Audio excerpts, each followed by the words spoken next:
Selamat sore kepada Dr. Gigi Sri selaku pembimbing 1, Dr. Gigi Dewi selaku pembimbing 2, dan Dr. Gigi Indra selaku penguji. Perkenalkan, saya Niputu Diva Chandra Dewi, NIM 170255139. Kali ini saya akan mempresentasikan proposal skripsi saya dengan judul Pengaruh Serostomia terhadap kualitas hidup pasien diabetes mellitus tipe 2 di wilayah kerja Puskesmas Abian Semal 2 Bandung. Langsung saja kita ke pendahuluan. Adapun yang melatar belakangi saya untuk melakukan penelitian ini, yaitu salah satu penyakit sistemik yang banyak memiliki manifestasi di rongga mulut, yaitu diabetes mellitus. Indonesia berada di peringkat ke-7 dari 10 negara dengan jumlah penderita diabetes mellitus terbanyak, yaitu sebanyak 10,7 juta orang. Adapun di Indonesia sendiri, prevalensi diabetes mellitus menurut Riskesdas tahun 2013 yaitu 1,5% dan meningkat menjadi 2,0% pada tahun 2018.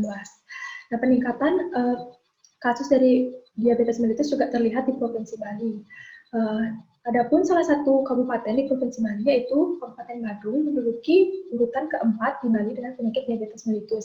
Kabupaten ini terdiri dari beberapa kecamatan, dimana salah satunya adalah Kecamatan Abian Semal yang memiliki 4 puskesmas. Salah satu puskesmas di Abian Semal, yaitu Puskesmas Abian Semal 2, juga menunjukkan angka peningkatan kasus diabetes mellitus yang signifikan, di mana 90-95% adalah kasus diabetes mellitus tipe 2. Diabetes mellitus tipe 2 ini merupakan penyakit yang kompleks yang dapat mengakibatkan komplikasi oral maupun sistemik.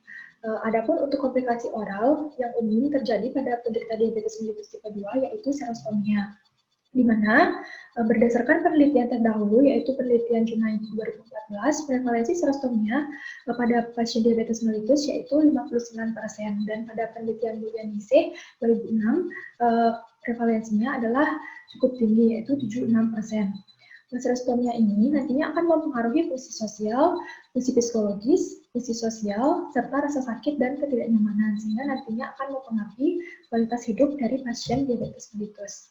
Adapun rumusan masalah dari penelitian ini yaitu apakah terdapat pengaruh serostomia terhadap kualitas hidup pasien diabetes mellitus tipe 2 di wilayah kerja Puskesmas Abian Semal 2 Bandung. Kemudian untuk tujuan penelitiannya dapat dibagi menjadi tujuan umum dan juga tujuan khusus. Untuk tujuan umumnya adalah untuk mengetahui pengaruh serostomia terhadap kualitas hidup pasien diabetes mellitus tipe 2 di wilayah kerja Puskesmas Abian Semal 2 Bandung.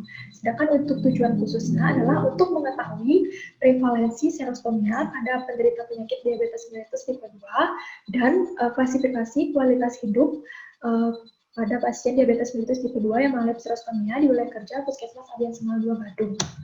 Untuk manfaat penelitiannya sendiri adalah dapat dibagi juga menjadi dua, yaitu manfaat teoritis dan manfaat praktis, di mana manfaat teoritisnya itu diharapkan dapat memberi sumbangan pengetahuan di bidang ilmu penyakit mulut dan juga biologi oral, dan nantinya dapat diharapkan penelitian ini dijadikan untuk informasi untuk penelitian selanjutnya yang berkaitan dengan penelitian ini. Kemudian manfaat praktisnya adalah sebagai bahan masukan bagi Puskesmas Abian Semal 2 Bandung dalam hal preventif dan juga promotif serta upaya untuk meningkatkan kualitas hidup pasien diabetes mellitus tipe 2. Kemudian memberikan masukan bagi dokter gigi maupun tenaga kesehatan lainnya dalam hal untuk memberikan perawatan yang tepat. Kemudian untuk masyarakat dapat digunakan sebagai acuan dalam hal untuk peningkatan kualitas hidup. Untuk ruang lingkup penelitian ini adalah kedokteran gigi bidang ilmu penyakit mulut serta biologi oral. Lanjut untuk ketinjauan pustaka, diabetes mellitus. Diabetes mellitus ini merupakan kelainan metabolisme yang ditandai dengan hiperglikemia yang dapat disebabkan oleh cacat sekresi insulin, aksi insulin, ataupun keduanya. Internasional American Diabetes Association 2019 mengklasifikasikan diabetes menjadi 4 tipe, yaitu diabetes mellitus tipe 1 yang diakibatkan oleh reaksi autoimun yang menyerang sel beta pankreas sehingga tidak mampu lagi memproduksi insulin. Kemudian diabetes mellitus tipe 2 yang diakibatkan oleh resistensi insulin dan juga defek fungsi sel beta pankreas. Kemudian diabetes mellitus tipe lain biasanya mencakup diabetes sekunder akibat kondisi spesifik lainnya, dan diabetes mellitus gestional yang biasanya pertama kali diketahui pada saat kehamilan sedang berlangsung. Kemudian untuk komplikasi seperti yang sudah dijelaskan tadi bahwa dapat terjadi komplikasi sistemik dan juga komplikasi oral. Untuk komplikasi sistemik ini ada yang terjadi secara akut seperti ketosis diabetik, hipoglikemia, sindrom neoketotic hypersmolar hyperglikemik, dan untuk komplikasi kronisnya dapat berupa komplikasi makrovaskuler dan juga mikrovaskuler. Untuk serostomia sendiri, serostomia ini berasal dari bahasa Yunani, yaitu seros yang berarti kering dan stoma yang berarti mulut. Serostomia diartikan sebagai keluhan mulut kering yang terkait dengan berkurangnya sekresi saliva di dalam mulut, di mana tidak hanya dengan jumlahnya, melainkan juga tentang perubahan kualitatif dan juga kuantitatif dalam komposisi saliva. Untuk tanda dan gejalanya bisa dilihat pada layar. Kemudian untuk etiologi serostomia sendiri bisa disebabkan karena penyakit sistemik seperti penyakit endokrin, penyakit autoimun, penyakit granulomatosa, infeksi, dan penyakit lainnya. Sedangkan dapat pula disebabkan oleh faktor lokal seperti obat-obatan, terapi radiasi kepala dan leher, dan juga faktor gaya hidup. Untuk diagnosis serostomia sendiri dapat dilakukan dengan pendekatan secara sistematis, mulai dari anamnesa dengan menjawab beberapa pertanyaan mengenai manifestasi klinis dari serostomia dan untuk mengetahui riwayat kesehatan secara keseluruhan, kemudian melakukan pemeriksaan klinis, dan dapat juga dilakukan pemeriksaan penunjang apabila dibutuhkan penyebab untuk mengetahui penyebab serostomia. Kemudian untuk penata laksanaan serostomia sendiri dapat dilakukan yang pertama edukasi pasien, kemudian mengelola kondisi sistemik dan penggunaan obat-obatan, kemudian farmakoterapi dengan stimulan saliva, di mana yang paling sering digunakan itu adalah pilocarpin oral dan juga calprotectin. Apabila pasien tidak dapat mentoleransi obat-obatan tersebut, maka dapat dilakukan perawatan paliatif lain, misalkan seperti penggunaan permen karet yang sugar free. Kemudian untuk serostomia pada pasien diabetes mellitus tipe 2 itu sendiri belum diketahui mekanismenya secara pasti, namun sering dikaitkan dengan faktor usia, di mana semakin tua seseorang maka semakin banyak obat-obatan yang sudah dikonsumsi.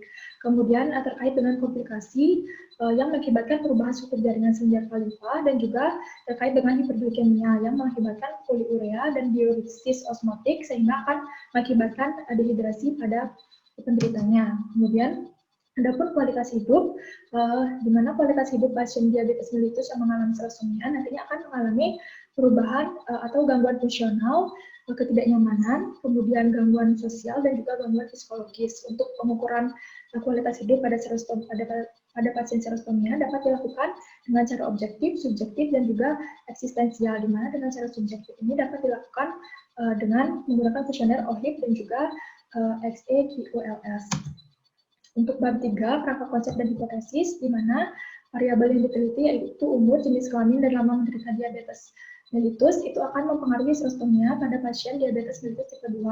Serostomia ini nantinya akan mempengaruhi kualitas hidup penderitanya. Untuk hipotesis, ada penelitian ini yaitu ada pengaruh serostomia terhadap kualitas hidup pasien diabetes mellitus tipe 2 di wilayah kerja Puskesmas Abdiansema 2 Badung. Untuk metode penelitiannya, menggunakan desain observasional analitik untuk meneliti pengaruh variabel independen terhadap variabel dependen dengan menggunakan pendekatan cross-seksional. Untuk tempat dan waktu penelitiannya yaitu di wilayah kerja Puskesmas Abdiansema 2 Badung yang dilakukan kurang lebih selama 2 bulan dimulai dari bulan Februari. Untuk populasi dan sampel, populasi targetnya adalah penderita DM tipe 2 yang berada di wilayah kerja Puskesmas Abdiansema 2 Badung. Kemudian untuk populasi terjangkaunya adalah pasien diabetes mellitus tipe 2 yang berobat ke Puskesmas Abdiansema 2 Badung pada tahun 2020. Adapun untuk pemilihan sampelnya dilakukan dengan menggunakan teknik progressive sampling dengan menggunakan kriteria inklusi terdiagnosa diabetes mellitus tipe 2 yang sudah pernah melakukan pemeriksaan kadar gula darah sewaktu lebih besar dari 20 mg per dl atau kadar gula darah puasa lebih besar dari 126 mg per dl. Kemudian pada penderita diabetes mellitus tipe 2 yang tidak menderita penyakit sistemik lain yang dapat mengakibatkan serostomia seperti Sjögren syndrome, lupus, Parkinson, disfungsi tiroid, dan AIDS, serta tidak menjalani terapi radiasi kepala juga leher. Kemudian penderita diabetes mellitus yang tidak mengonsumsi obat antihipertensi secara rutin setiap hari selama minimal 6 bulan. Kemudian untuk kriteria eksklusinya adalah yang tidak bersedia menjadi subjek penelitian dan tidak memiliki media elektronik untuk melakukan wawancara. Kemudian untuk besar sampel sendiri dilakukan dengan perhitungan rumus penelitian cross-seksional data kategori yang tidak berpasangan seperti yang terlihat pada layar. Sehingga jumlah sampel yang diperlukan adalah minimal sebanyak 35 orang. Untuk variabel penelitian sendiri terdiri atas variabel bebas yaitu serostomia pada pasien diabetes mellitus tipe 2, variabel terikat kualitas hidup, kemudian variabel terkendali, variabel penyakit sistemik yang dapat mengakibatkan serostomia dan juga konsumsi obat antihipertensi. Kemudian untuk variabel yang tidak dapat dikendalikan yaitu usia, jenis kelamin, dan lama menderita diabetes. Adapun definisi operasional dari variabel yaitu yang pertama serostomia yang merupakan perasaan subjektif keadaan belum kering yang dapat dilihat melalui penilaian berdasarkan kuesioner, di mana cara ukurnya adalah pengisian kuesioner Submet Serostomia Inventory Dispersion dengan hasil ukur tidak serostomia jika mendapat skor lebih kecil dari 5 dan serostomia jika mendapat skor lebih besar dari 5. Untuk skala ukurnya adalah nominal. Kemudian kualitas hidup yang didefinisikan sebagai perseptif individual mengenai kehidupannya sehari-hari terhadap fungsi fisik, fungsi psikis, dan sosial yang mempengaruhi kesejahteraannya.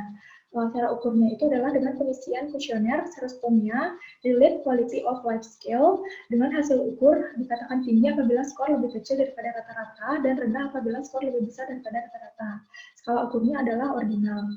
Kemudian diabetes mellitus tipe 2 yang didefinisikan sebagai suatu penyakit kronis yang berhubungan dengan resistensi insulin dengan kriteria menurut WHO dengan kadar gula darah sewaktu lebih besar dari 200 mg per dl dan gula darah puasa lebih besar dari 126 mg per dl dan sudah didiagnosis oleh dokter.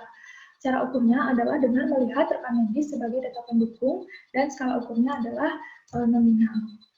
Untuk jenis kelamin didefinisikan sebagai keadaan responden sesuai anatomis, di mana dengan cara pengisian kuesioner pada bagian identitas diri, untuk hasil ukurnya dibedakan menjadi laki-laki dan juga perempuan, dan skala ukurnya nominal. Untuk usia didefinisikan sebagai lama penderita diabetes mellitus tipe 2 hidup dihitung dalam tahun sampai saat dilakukan penelitian, dan dilakukan dengan cara pengisian kuesioner pada bagian identitas diri. Untuk hasil ukurnya bisa dilihat pada tabel di layar dan skala ukurnya adalah ordinal. Kemudian untuk lama menderita diabetes mellitus tipe 2 dapat didefinisikan sebagai lama menderita diabetes sejak pertama kali didiagnosa oleh dokter dan dinyatakan dalam tahun. Cara ukurnya itu adalah dengan pengisian kuesioner pada bagian identitas diri, di mana di hasil ukurnya dikatakan pendek apabila menderita kurang atau sama dari 5 tahun, kemudian sedang 6-10 tahun, dan panjang apabila lebih dari 10 tahun, dan skala ukurnya adalah ordinal. Kemudian untuk alur penelitian ini yang pertama dilakukan mengurus surat izin penelitian, kemudian setelah itu mendapatkan ethical clearance, kemudian dari populasi target didapatkan populasi terjangkau, dan dari populasi terjangkau ini akan diseleksi lagi berdasarkan kriteria inklusi dan juga eksklusi sehingga didapatkan sampel yang dikehendaki. Kemudian setelah itu mencatat alamat sampel yang terdapat pada rekam medis dan melakukan pendekatan kepada klien banjar untuk membantu mencari nomor telepon sampel yang bisa dihubungi. Setelah itu diberikan informed consent, dan setelah diberikan informed consent dilakukan wawancara telepon langsung kepada penderita diabetes mellitus tipe 2 dengan panduan kuesioner Submet Serostomia Inventory Dispersion dan Serostomia Relate Quality of Life. Kemudian data dianalisis dan didapatkan hasil penelitian. Untuk pengumpulan datanya ini sumber datanya dibedakan menjadi data primer dan data sekunder. Data primer didapatkan melalui wawancara telepon dengan panduan kuesioner, dan data sekundernya didapatkan melalui rekam medis mengenai data diri dan juga informasi dari klien banjar mengenai nomor telepon yang dapat dihubungi. Kemudian untuk instrumen penelitian ini yaitu kuesioner, di mana kuesioner ini dibagi menjadi 3 bagian, yaitu data demografi yang berisi identitas diri, kemudian kuesioner Submet Serostomia Inventory Dispersion yang berisi 5 pertanyaan dengan 3 opsi jawaban, yaitu tidak pernah 1, sesekali 2, dan sering 3. Kemudian bagian ketiga yaitu kuesioner Serostomia Relate Quality of Life Scale yang berisi 15 pertanyaan dengan menggunakan opsi skala Likert 1-5, di mana skornya 1 tidak sama sekali, 2 sedikit, 3 sedang, 4 sering, dan 5 sangat sering. Kuesioner ini nantinya akan diakses dalam bentuk limbah form oleh interviewer. Untuk analisis, teknik analisis data dan penelitian ini yaitu analisis univariat untuk menjelaskan secara rinci karakteristik masing-masing variabel yang diteliti, yang nantinya akan mencantumkan distribusi frekuensi pasien diabetes mellitus tipe 2 berdasarkan jenis kelamin, usia, dan lama menderita diabetes mellitus. Kemudian serostomia pada pasien diabetes mellitus tipe 2, aspek kualitas hidup pada pasien diabetes mellitus tipe 2 yang mengalami serostomia, dan klasifikasi kualitas hidup terhadap serostomia pada pasien diabetes mellitus tipe 2. Kemudian analisis bivariat yang digunakan terhadap dua variabel yang diduga berhubungan atau berkorelasi dengan menggunakan uji chi-square. Dan nantinya akan mencantumkan tabulasi silang antara serostomia pada pasien diabetes mellitus tipe 2 terhadap kualitas hidup. Sekian, terima kasih.